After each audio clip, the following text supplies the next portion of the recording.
So you love your cup of coffee, but you're also trying to conceive. And now you're wondering if you should be ditching the caffeine.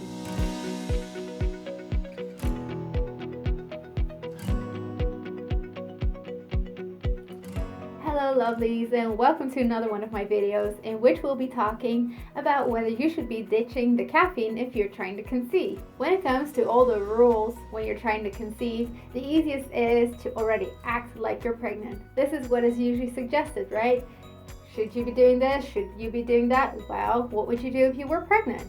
So one of those things is drinking alcohol, and it's often suggested to not drink any alcohol when you are trying to conceive because you shouldn't be drinking when you are pregnant. The same with smoking. When it comes to caffeine, it's a little bit trickier because the recommendation for pregnant women is to not take any more caffeine than 200 milligrams a day.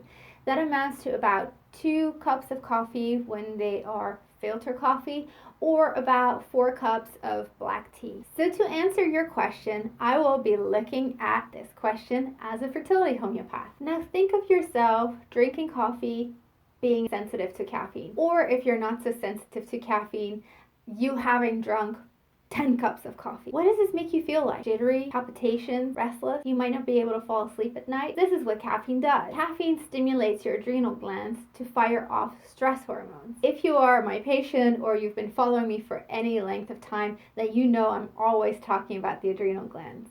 Because the thing is that the adrenal glands, as I said, they fire off stress hormones if there is a stress situation, but they're also the ones responsible for sex hormones. So if you're trying to conceive, you want to make sure you have plenty of those sex hormones so that the egg can mature properly and that you can release it at the right time. However, if your adrenals are constantly firing off stress hormones, what do you think the chances are you'll have enough of the good hormones for your fertility? If you don't have any fertility issues, you are ovulating timely around day 14 every month, your periods aren't painful, your periods come regularly, say about every 28 days, and your luteal phase is 14 days, then you probably don't have any issues, and then you probably do not really need to worry that much about the caffeine.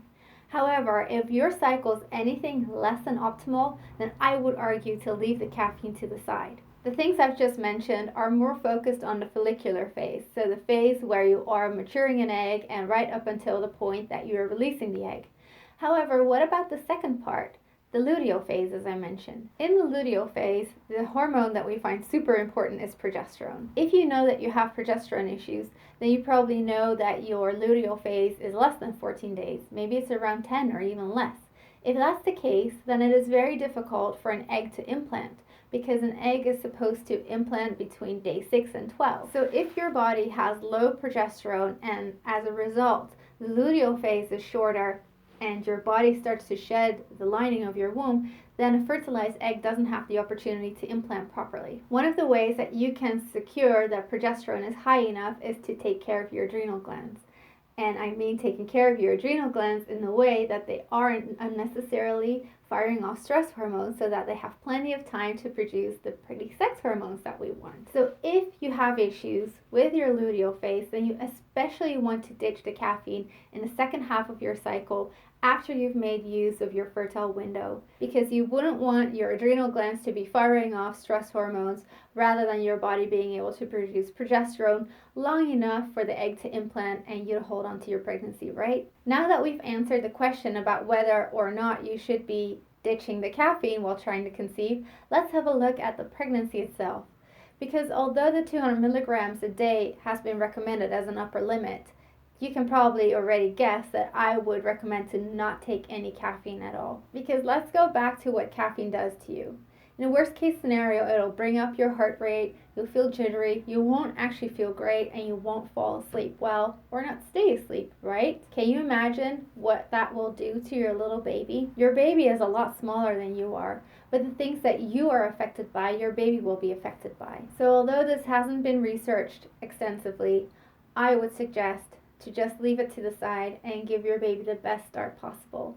There are so many lovely alternatives, and this is coming from a definite coffee addict.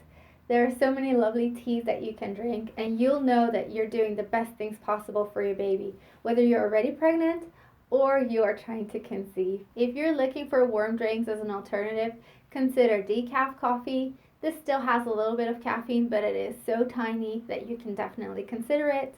And there are so many lovely teas out there, herbal teas, especially rooibos is very warming and could be a good alternative for you. So let me know in the comments if you've now decided to leave coffee and black tea completely to the side, or if you had already decided to do so, and if you feel like it's benefiting you. And if you're new to my channel, I would love for you to stick around and to subscribe. I will link a couple of videos that I've done recently or that might interest you, so hang around till the end. And please also like this video so I know that you enjoyed content like this and I can produce more videos just like this one. And in the meantime, see you in the next video. Bye!